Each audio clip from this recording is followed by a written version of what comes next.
On behalf of Governor Cuomo, I want to welcome you all to this great event, to CNSE, which is really the hub of so many great things going on. As the chair of the REDCs, I also want to look out and welcome all of the members of our regional councils, and thank you for being here.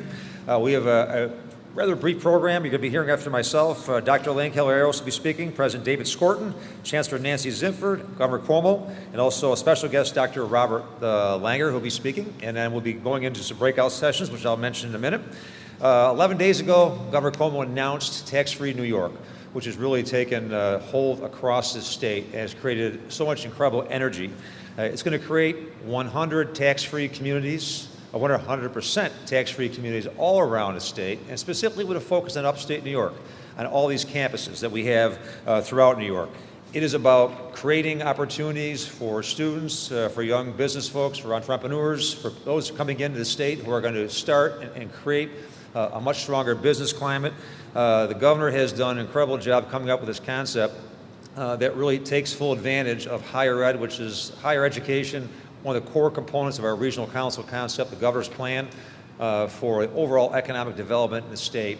And it really maximizes that around New York State. It is going to be a huge plus for students, for business leaders, and the incentives, which the governor will be talking about in his comments, are just incredible around the state. During the past 11 days, the governor and our team have traveled throughout New York. We've gone to numerous communities. And I will tell you, from being all around the state, upstate, downstate, speak for upstate, the energy, the reaction has just been tremendous. It really has been. Not only public comments, the comments behind the scenes. It's exciting. It's so incredibly supportive. It is new.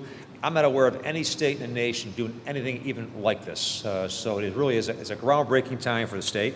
I'm very pleased to welcome today. We have the presence of all of our SUNY campuses who are here. We have key leaders from private education institutions, many folks from our regional councils. I want to welcome you all. After the opening session this morning, we're going to have a working lunch in the atrium, and following that lunch, we're going to have the first set of breakout sessions. We'll start at 2 o'clock. It's going to feature 2 panels, one on successful higher ed regional economic development models, and also successful examples of entrepreneurial academics and commercializing research. That's at 2 p.m. The second set of breakout sessions today is going to start at 3:15 p.m. It's going to include 2 panel options. So one will be investing in academic innovation, what investors look for and how to select tax-free sites. The second will be on culture change, how to create an ecosystem in higher education. And again, all the breakout sessions, I think, incredibly informative. They'll be very, very helpful with this. The most important thing is you've taken time out of your very busy schedules to be here and be a part of it. And then the relationships, we're going to encourage that throughout the day. The relationships of people in this room are going to be the foundation for the success of this great effort the governor's put forth. So it gives me great pleasure to introduce our next speaker. We'll go in sequential order. A man who has spearheaded one of the most incredibly successful public-private partnerships in state history. He is the leader of this great facility that we're in right now. I call him Babe Ruth. He points to the wall, hits the ball over the wall time and time again. He has done just a tremendous job bringing research and bringing business together and creating so much excitement here at CNSC and really around the state. So please welcome Dr. Elaine Calareros.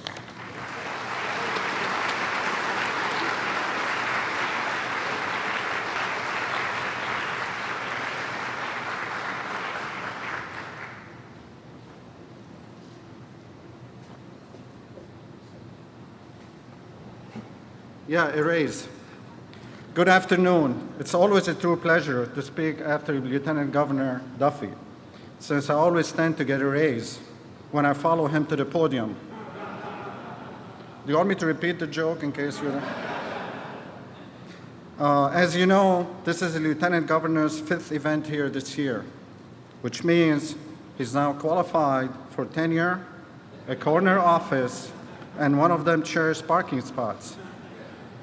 On behalf of the students, faculty, and staff, welcome to the College of Nanoscale Science and Engineering, where New York is charting the future of nanotechnology-enabled economy of the 21st century. And the most advanced facilities and infrastructure. Case in point is this 450 millimeter wafer clean room. There's nothing like it anywhere in the world yet.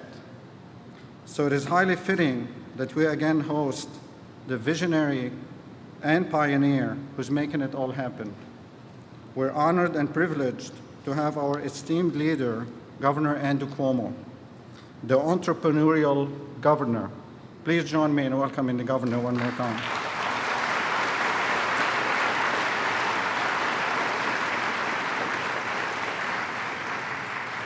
Governor Cuomo is the architect and mastermind who brought together the top global corporations in nanotechnology: Intel, Samsung, Taiwan Semiconductor, IBM, and Global Foundries, to work together here in Albany under the umbrella of the Global 450 Consortium, the first of its kind publicly led public-private partnership ever, and the new model for the innovation-driven global economy of the 21st century.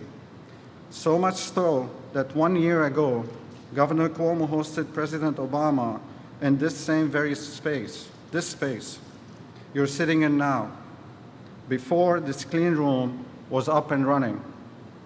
The president was here to see firsthand the governor's groundbreaking model for public-private partnership led by the public sector. He was here to learn what I refer to as the Mario Cuomo, Andrew Cuomo economic development circle of life, was bringing high-tech companies by the hundreds, high-tech jobs by the thousands, and high-tech investments by the billions to New York. And while Washington is still trying to catch up to the governor's public-private partnership paradigm, these were 4 Ps in a row. Here he is shaking the world of economic development again with his next masterful stroke, the groundbreaking tax-free New York program. And today is quite the fitting day to host yet another pioneering event by the governor, given that on this same day, nearly 50 years ago, Edward White became the first American astronaut to walk in outer space. So it now gives me a true pleasure to introduce the president of Cornell University, Dr. David Skorton.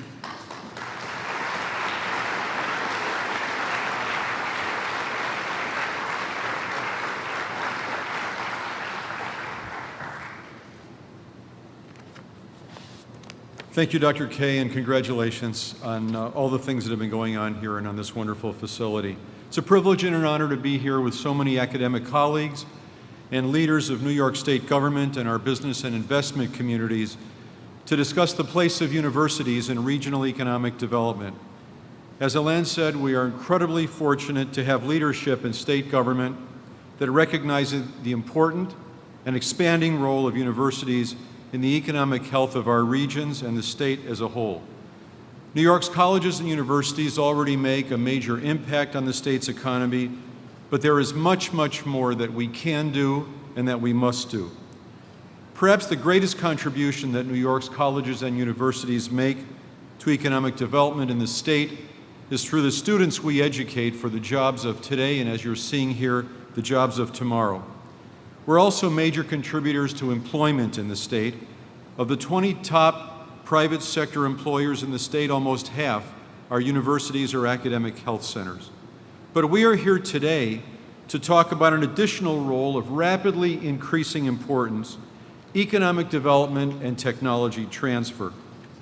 Colleges and universities, of course, have already had some success, in some cases dramatic success.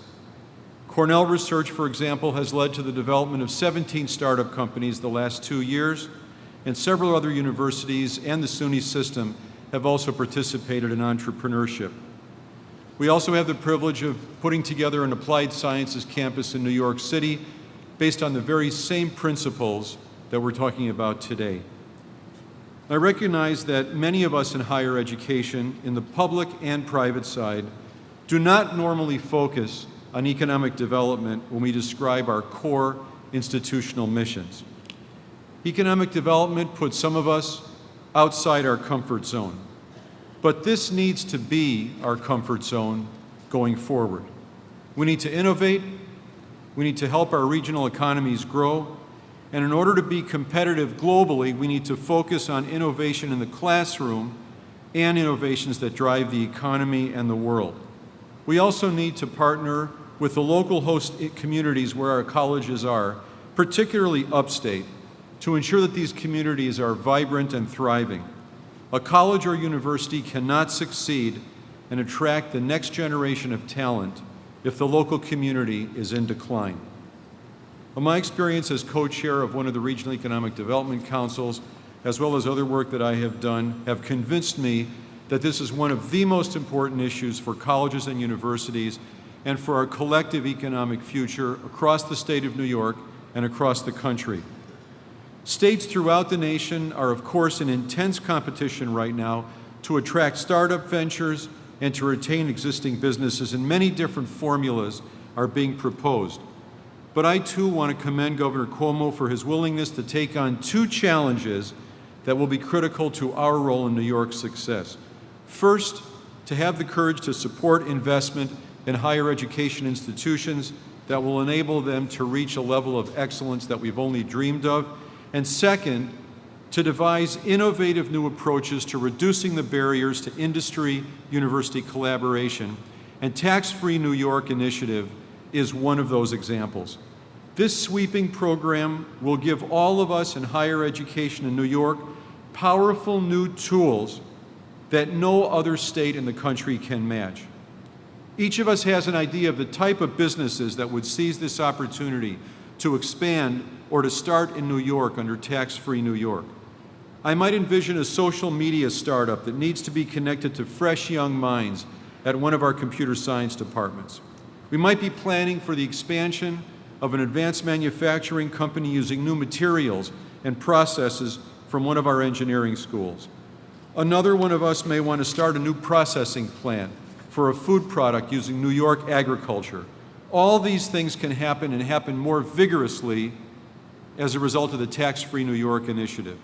And having all the key players here together today, university presidents and government officials and leaders of business and the investment sectors, is an important step toward realizing a better economic future for our state and our children. I look forward to today's sessions and to discussing these important issues and to making this program a success. And now it's my honor to invite up my candidate on the search committee for the SUNY chancellor some years ago, my candidate and my chancellor, Nancy Zimpher.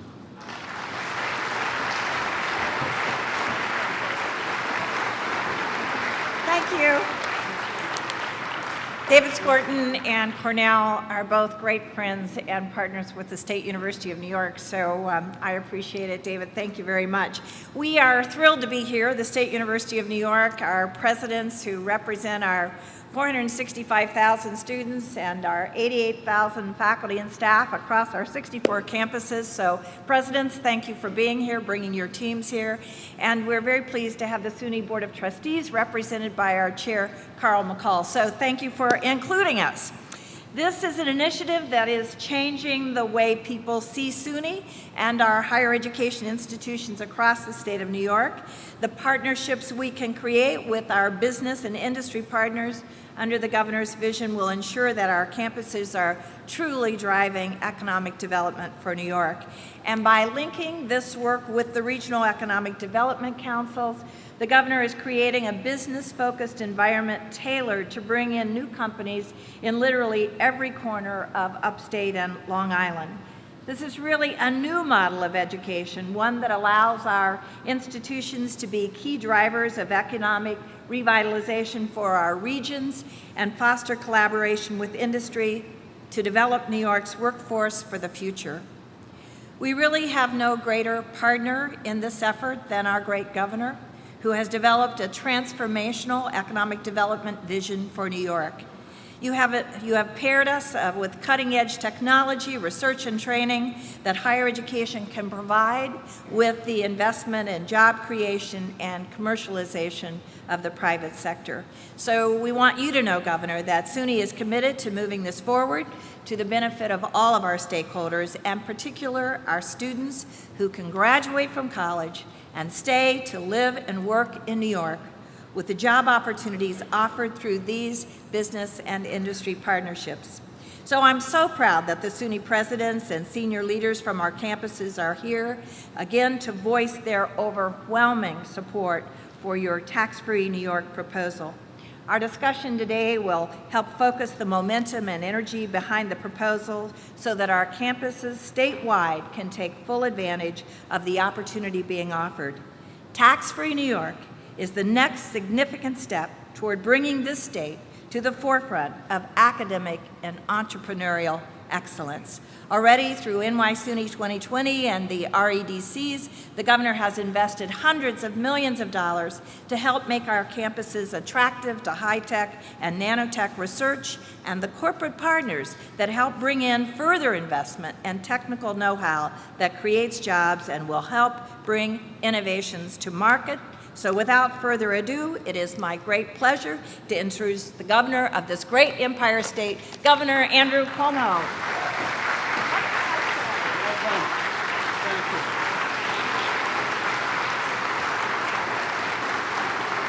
Thank you. Thank you very much. Thank you very much. Thank you. Thank you very much. Thank you. I love coming to this building. How cool is this complex, right? You feel like you're in a science fiction movie. Give her a round of applause for the Nanotech Center.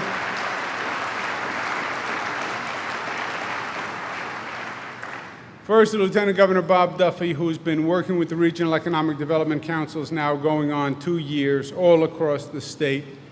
He really is the glue that keeps it all together, and he's been the great motivator. Let's give him a round of applause, Lieutenant Governor Bob Duffy.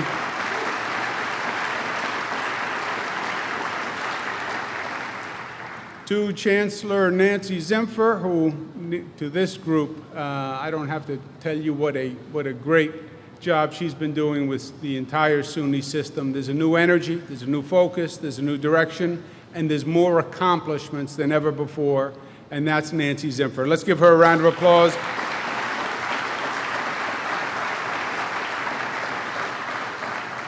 SUNY Chairman is also here, a good friend to this state, Carl McCall. Pleasure to be with you, Mr. Chairman. Elaine Calleros. Did you hear the Lieutenant Governor refer to Elaine Calleros as the Babe Ruth of economic development? A little shorter, a little thinner, but the same basic concept. Give her a big round of applause to Elaine Babe Calleros.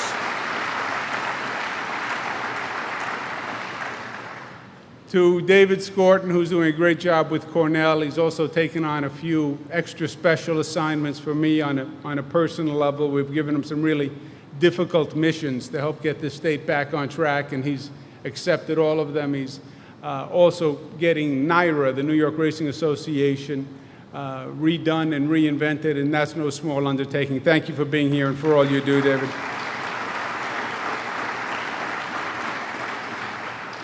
I'd also like to thank two people who really worked to organize today and got it done on very short notice and did an extraordinary job. When you see these breakout panels or hear the breakout panels this afternoon, it's really exciting. Laura Anglin, thank you very much, and Jim Malatras on my team. Thank you very much for your help.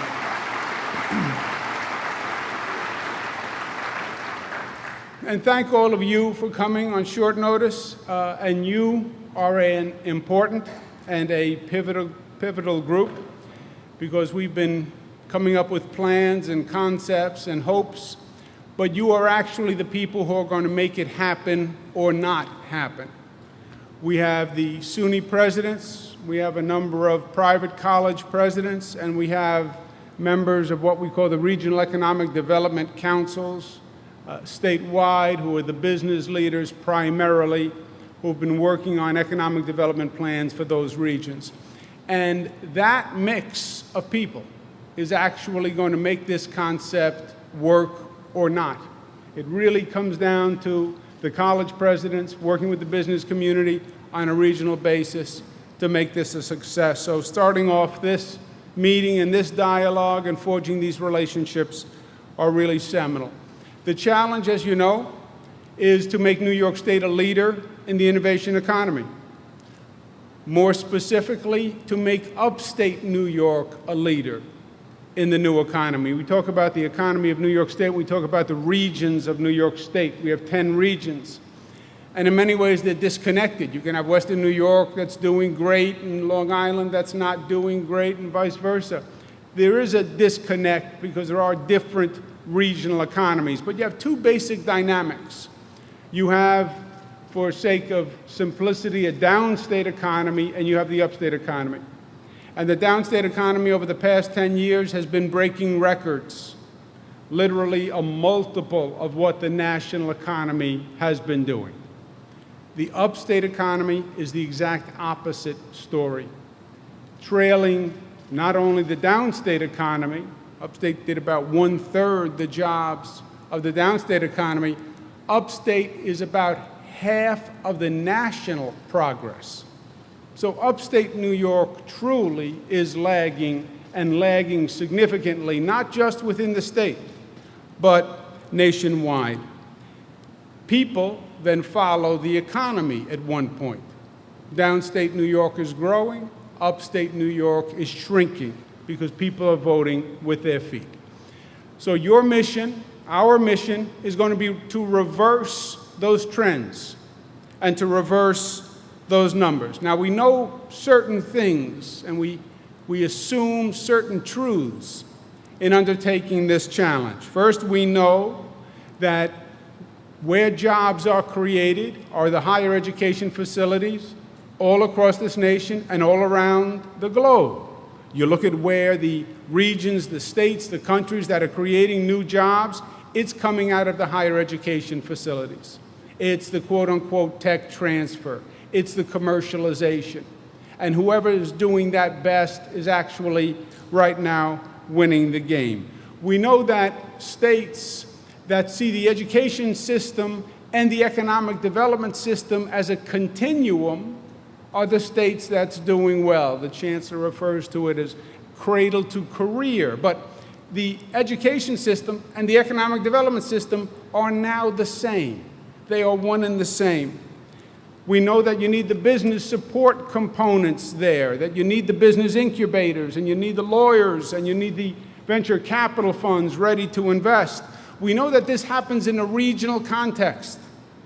And it's not about a city or a county or a town or a village. It's about the region that economy creates. And all those lines on the maps and all those subdivisions really don't mean that much anymore. And they become more of an obstacle than a help, because we were oriented into those silos, and we were oriented into those lines and those boundaries and those boxes. And we now literally have to step over the line and work with partnering jurisdictions to make that regional approach work. We know that unless it's the public sector working with the private sector and that relationship is seamless, that it's not going to work. And we know that businesses are attracted to low tax environments like plants are attracted to light. It is that simple. And we've been talking about the increased mobility for many, many years. It is true. And businesses are going to the low tax environments, and people are going to low tax environments. It's happening faster, it's easier, it's more accepted. And it is one of the major factors that has been hurting upstate New York, because people have been leaving. And that's why this proposal goes right at the target. No tax zones located in upstate New York, large scale, a massive footprint. When you add up all the available tax-free space in upstate New York, it is more than the available commercial space in Buffalo, Rochester, and Syracuse combined. These are not small areas.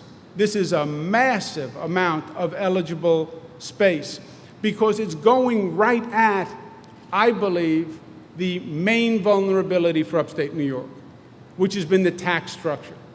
I can't tell you how many businesses I've spoken to, the lieutenant governor has spoken to, and it's the same conversation over and over and over again. When you're either trying to get a business to stay in New York or you're trying to attract a business to come to New York, they go right to the taxes. and the taxes are too high and the anti-business orientation, but it's really about the taxes. And if they can move to a state that not just has lower taxes, you can move to a state that has zero taxes. Zero taxes. And everybody's accountant has now run the numbers, and they say to the CEO, you stay in New York, this is how much it costs you. You move to a no-tax state, and this is how much you save just by moving. Just by moving. Our no-tax proposal levels the playing field overnight.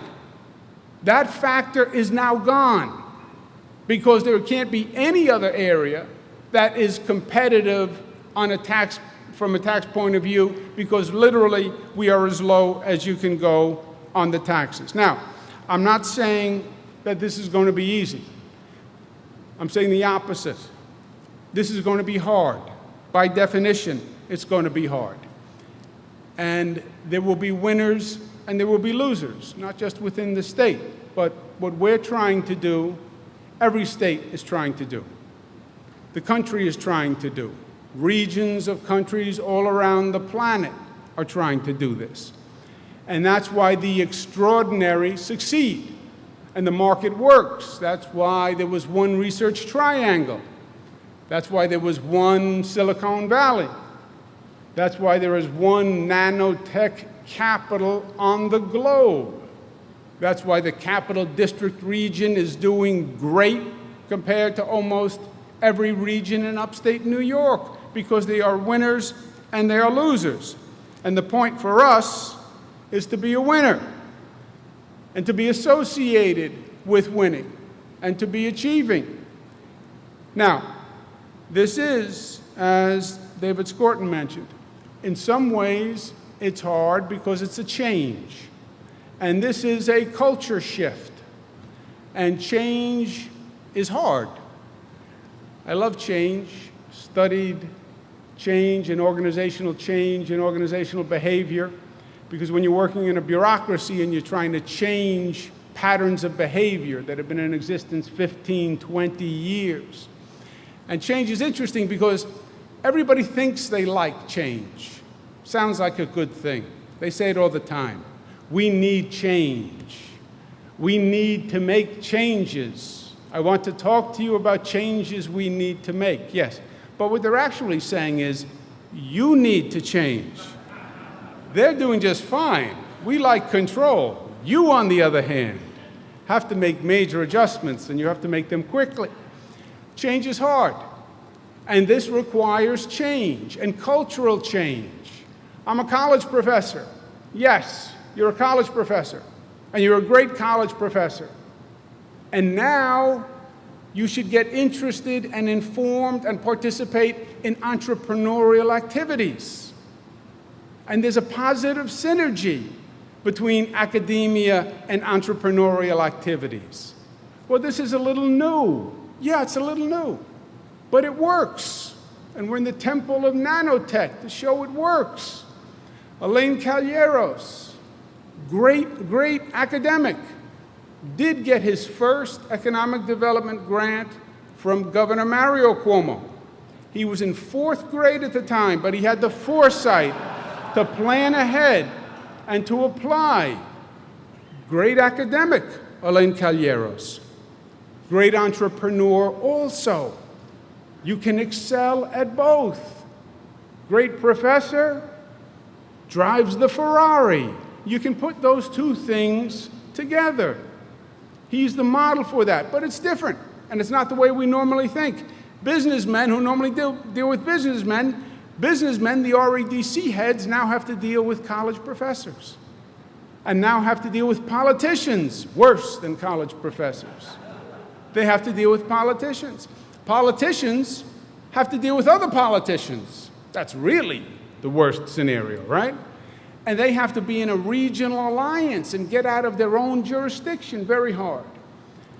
Whoever does that wins the day.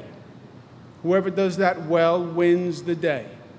And those are going to be the communities and the regions that thrive and survive. And that's what we want for upstate New York. The good news is this. People have left upstate New York. There's no doubt.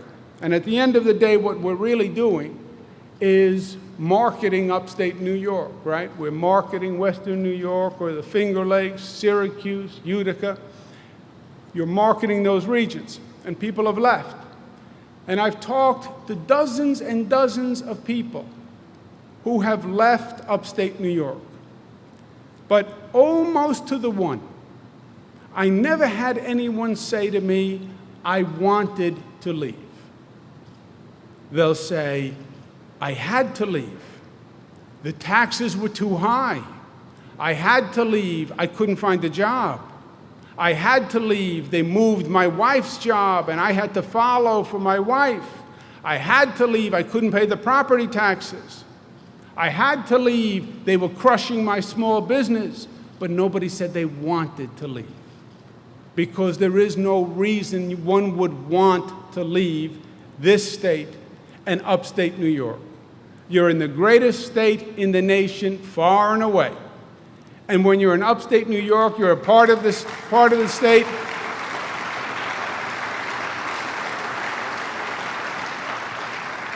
Upstate New York is a region that has every asset that any region in this country has. Think about it. You have the greatest educational institutions, the greatest healthcare institutions. What a beautiful sense of history, geography, diversity. We have it all in upstate New York. It is all there. Our problem is the self-imposed liabilities that we created over the years. We made ourselves the highest tax state in the nation, nobody else. We came up with all these regulations and all this red tape. If we undo what we did, if we unshackle these entrepreneurs that are all across upstate New York, you're going to see upstate New York rise on the merits. This has been an artificial period of decline because it was self-imposed. Just remove the liabilities and the assets will do their work. That's your mission. And that's why this convening is so important. And that's why these relationships are so important. Because you're going to make the difference. And it's a mission that we can't fail. Thank you, and God bless you.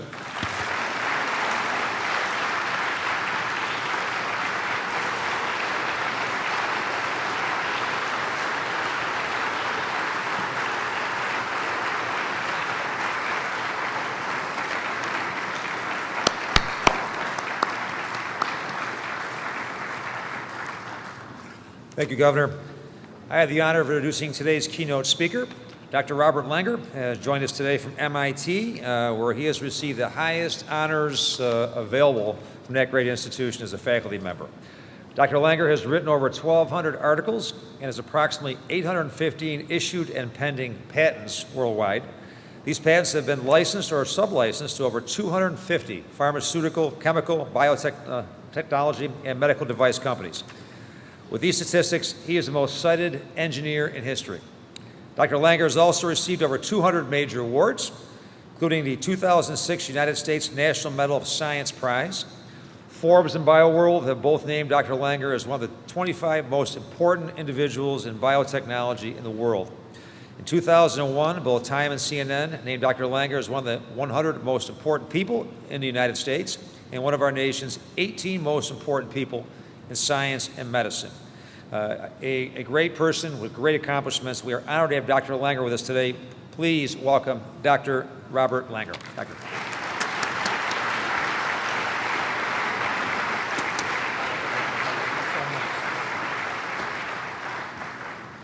Well, thank you so much. You know, one of the things actually that wasn't mentioned, which I thought I'd say, is I actually was born in Albany Medical Center. I grew up here in Albany. And went to Cornell.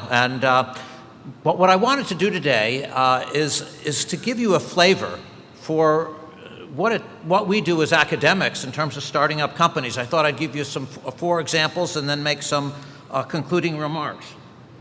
So, first example is I was interested when I started my career as an academic to take different cancer molecules and other drugs that were really big molecules, but you had to inject them every few hours, and to figure out a way that we could take plastics, inject them in the body, and then make them that you could make them last for, say, months, so you wouldn't have to keep injecting them right away.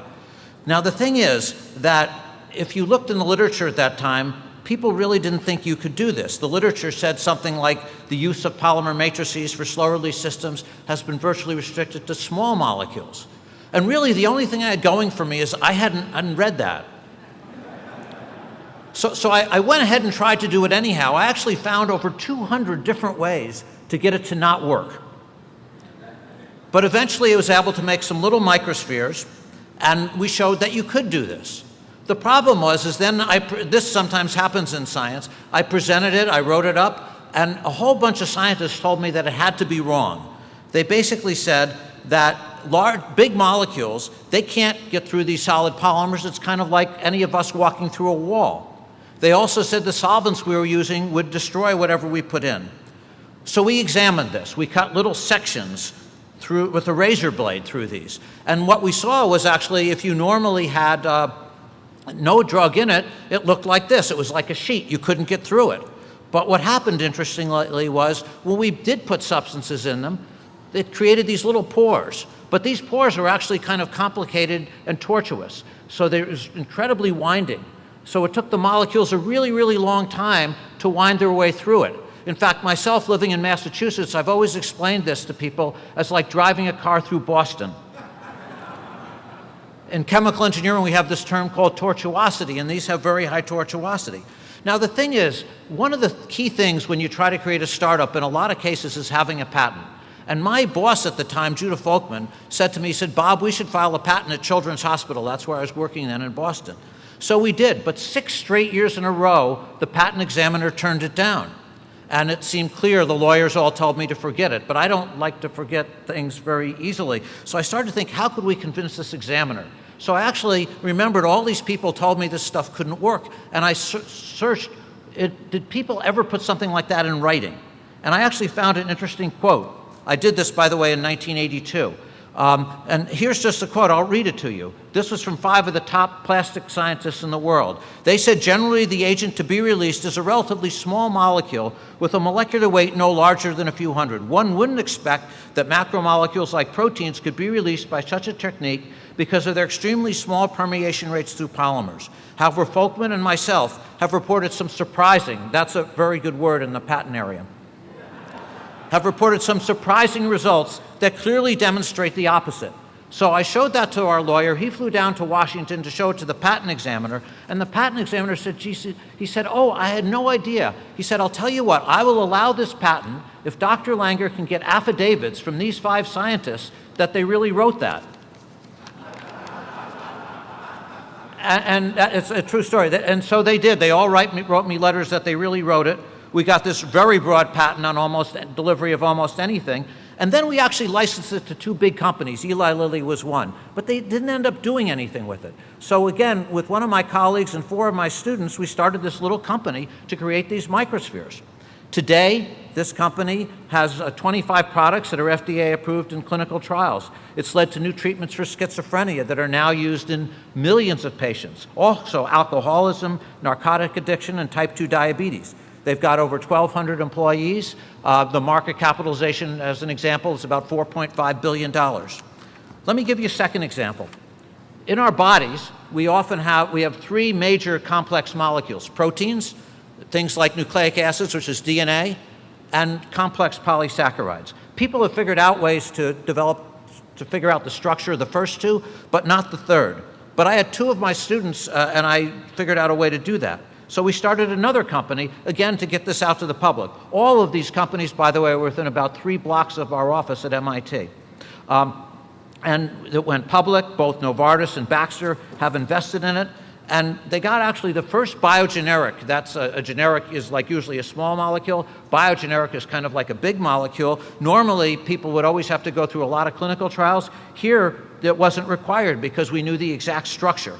And that led to actually what's called the largest syringe launch in history. First year, the sales were over $1 billion, affected over 10 million patients used this. And other drugs are also approved by the FDA. And of course, the company did pretty well when this happened. Here's the product. Here's what happened when the FDA approved it. But I want to tell you another story about this. People may remember about 5 years ago, a lot of people started dying from this drug heparin. And people, just a couple of newspaper articles, it turned out that there was some heparin coming from China, and that was the main source of it. And in 22 different countries, it turned out that hundreds and hundreds of people died. So I had actually been chair of the FDA Science Board, their main advisory board, and they contacted me and one of my students. And again, working with this company, we figured out the structure of the contaminant. Here's some papers we published, and with the FDA and the Center for Disease Control. And after these came out, people didn't die anymore.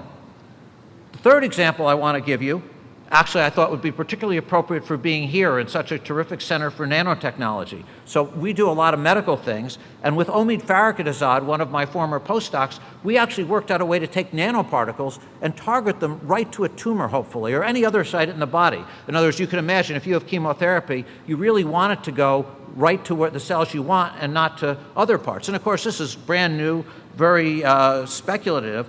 Let me actually, since sometimes I don't explain things that well or too technically, I have actually a TV show, Nova. The TV show came to our lab, and they actually made a cartoon on this, so I'll show it to you. He starts with a nanoparticle of anti-cancer drug. That gets encased in a plastic that releases the drug over time. That, in turn, gets a special wrapping that disguises the package as a water molecule to fool the body's immune system. And last but not least, the address where it should be delivered, a key that will only fit the lock of cancer cells.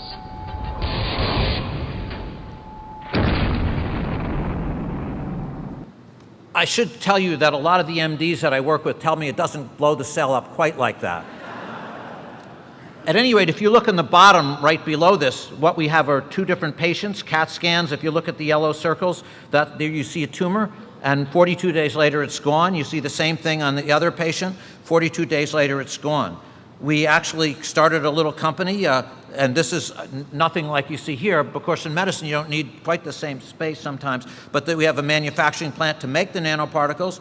And here's the company profile. We published papers in some top journals, got very broad patents, raised over $100 million. And what's interesting is you see this multiplier effect. Since the company now exists and the technology is looking good, in the last few months, 3 of the biggest pharmaceutical companies in the world, Amgen, Pfizer, and AstraZeneca, all asked this company and gave them quite a bit of money to put their drugs into these nanoparticles. Now, I thought I'd give you a non-medical example, too. Some of the investors that invested in our companies once asked me, could we help people in hair care and skin care? And so I said, well, we can try. And so one of the things they said is, can you come up with something to stop frizz? This will be a little different than nanotechnology. And it's interesting, I looked into this, and pretty much everybody that develops an anti-frizz product uses the same ingredients, silicones. And it doesn't really work that well. What happens, of course, if you get frizz is humidity gets into your hair and it causes moisture. And if you look at it, the silicone doesn't really do much to prevent humidity. So what we did is we came up with a brand new material that prevented it much better. And here you see that. And now it's in all kinds of Sephora and other stores that can prevent frizz. Again, let me show you a video that'll probably explain this better than what I just did. Where better to seek out today's leading edge of invention? It's a complete no-brainer. MIT. We've done a lot of work on new kinds of implants to treat brain cancer, to treat different kinds of cancer and other diseases. Bob Langer and Dan Anderson run one of the biggest academic research labs in the country. Langer alone has over 750 medical patents, more than anyone in the world. He and Anderson have had amazing success inventing novel medical materials and life-saving therapeutics. Well, certainly it's one of the reasons I really like my job. I mean, you really feel like the work you're doing on a day-to-day is not only scientifically interesting, but also can have a real impact on people's lives. Now, their work on stem cells and damaged spinal cords has had to make way for another vexing problem. Bad hair days. The result?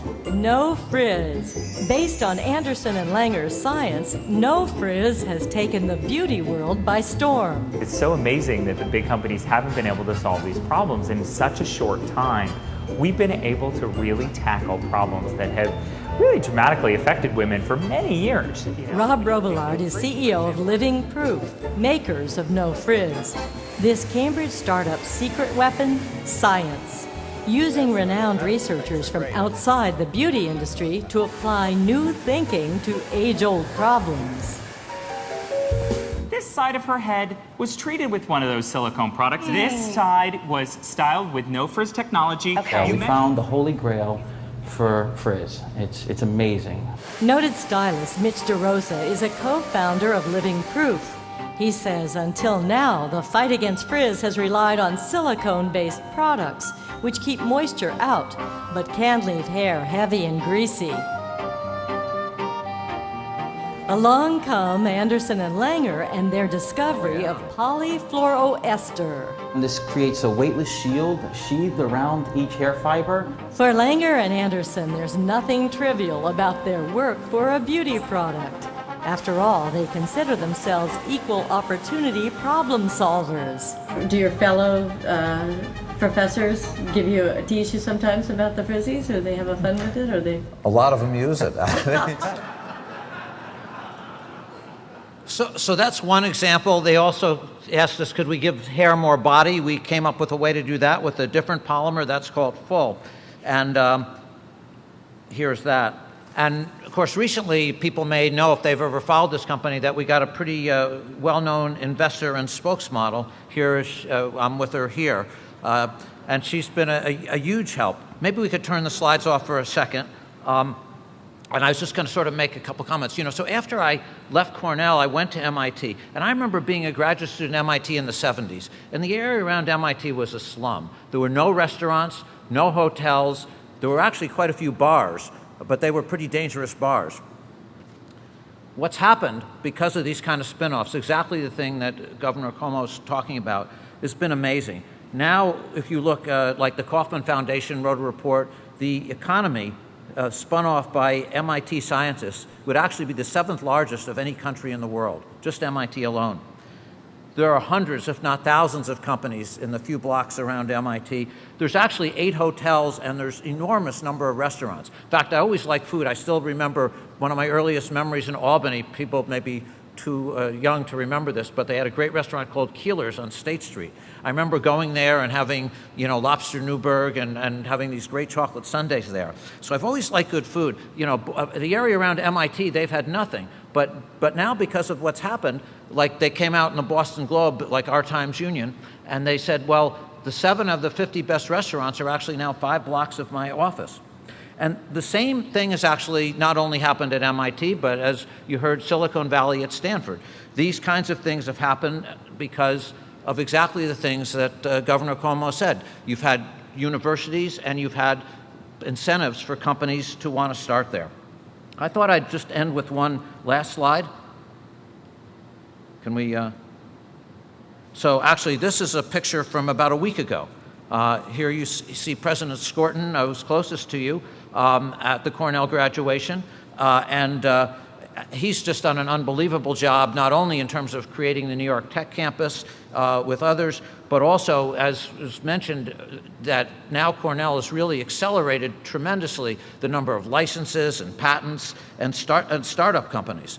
So I'm there with the sunglasses, but the important person I want to mention, because it will also illustrate a point that Governor Cuomo mentioned, is the young woman in the middle who's my daughter, 22 years old. And unlike her father, she got job offers all over the country. But she said that really where she wants to go is to count with her feet, and she wants to actually not only work in the area around MIT, but actually live there as well, just because it's such an exciting area. Not only are there the companies, but everything else. And so that's what she has. That's what she's going to do. She's actually going to work at Biogen and hopefully live there. I hope, as someone who was born in Albany, who grew up in New York State, that what's happened in Boston and what's happened in Palo Alto, that the same thing will happen here, if not even more. It would be a dream for me, certainly as an Albany native and as somebody who grew up in New York State, to see more and more of these kinds of things happen right here. Not only will it totally change the economy of New York State, but I like to think with the examples that I showed, and there will be thousands more, hopefully coming from right here, that you can actually create new technologies that can just improve and sometimes save the lives of so many people all over. Thank you so much for having me.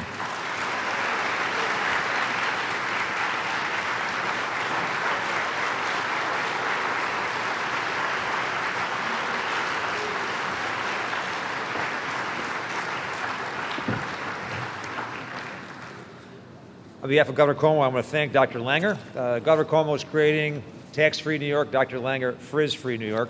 And I saw Howard Zemsky writing down a product name over there when he was talking about that. But I want to, on behalf of the Governor, thank our speakers, thank Dr. Kelly-Aros, our host, President Skorton, Chancellor Zimpher, and obviously Dr. Langer for his great comments. And going back to one thing before we close, Governor Cuomo was talking earlier. He talked about looking at New York and looking at what's going on right now. And quite frankly, people look at the glass as half empty. Ladies and gentlemen, this is history in the making. You are a part of history. The governor's creating a landscape for this state. As Dr. Langer talked about MIT, that's what the governor envisions for New York State on these campuses and around New York. This is a great opportunity. I look around the room, and how often have you been in the same room with each other, with business leaders, presidents of universities and colleges, regional council, leadership? This is just a perfect time, and we're going to break right now. We're going to go off to a lunch in the atrium. The lunch is really about creating synergies and relationships with our college and university presidents and our regional council leadership. A great time to do that. It's an excellent program today. I want to thank everyone for putting it together. Most importantly, Governor Cuomo for leading the way with this. And we're going to break right now and go off to lunch. So thank you very much.